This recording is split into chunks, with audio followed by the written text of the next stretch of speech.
As many of you know, as our brand grows and we do so many different shows, the one thing that I've wanted is to really bring in wrestling fans, wrestling celebrity fans that truly know the business and love the business.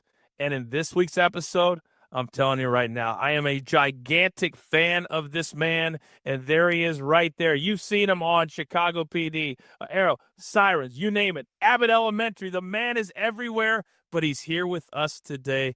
Josh Segarra, welcome to BTT, sir. Oh, man, I'm hyped to be here, Coach. I'm hyped to be here.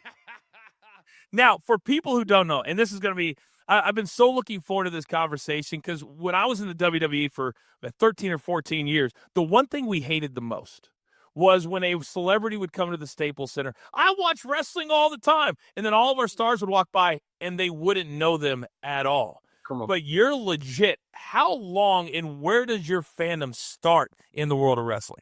Well, let me add on to that. One of the things that pissed me off the most, too, is, and it's been happening forever where guests will come on to a wrestling show, and the ones that would get me the most upset would if they were coming into our worlds and not buying in. Like that's the number one rule as a guest. When you're coming on to any television show, you're buying into what the world is. So it was always important to me, and the ones that stick out as the best guests are always those that buy into the world wholeheartedly. And so that's always been the barometer. Like, I'm watching your eyes and I'm going, how much are you buying into what's going on out here? Yes. So it starts, man. My fandom has been my whole life. I can tell you, one of the first memories that I have in my brain is Muda spitting the green mist. I feel like I was 2 years old in Puerto Rico. I've gone back and had to fill in some holes, but just sitting on a patio with my uncles.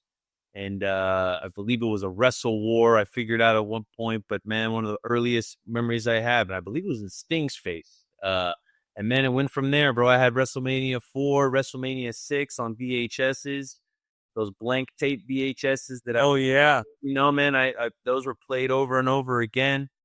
And I've grown up with it, man. It's been part of my life. If I gave you a tour of this room that I was in, I've got all my old Hasbro action figures right there. Oh my.